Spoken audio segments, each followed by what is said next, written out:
సోమవారం రాత్రి టీడీపీ కార్యకర్త దర్శి మండలం చందలూరు గ్రామానికి చెందిన శెట్టినేని సత్యనారాయణపై ఆ గ్రామానికి చెందిన వైసీపీ కార్యకర్తలు చేసిన దాడిని కూటమి అభ్యర్థి డాక్టర్ గొట్టిపాటి లక్ష్మి ఖండించారు. ప్రభుత్వ ఆసుపత్రిలో చికిత్స పొందుతున్న బాధితుడిని ఆమె పరామర్శించి వారికి అండగా ఉంటామని భరోసా ఇచ్చారు.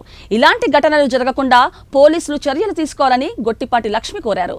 ఈ ఘటనపై జిల్లా ఎస్పీ, డీఎస్పీ, ఎన్నికల అధికారులు స్పందించారని కోరారు.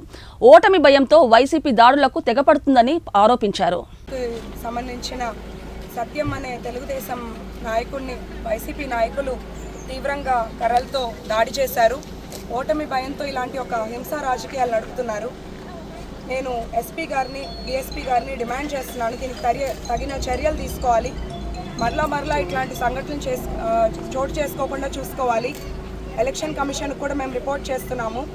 ఓటమి భయంతో ఇలాంటి రాజకీయాలను అయితే మేము సహించము.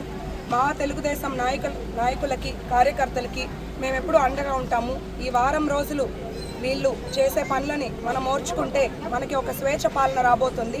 నేను మీ అందరికీ అండగా ఉంటానని మాటిస్తున్నాను.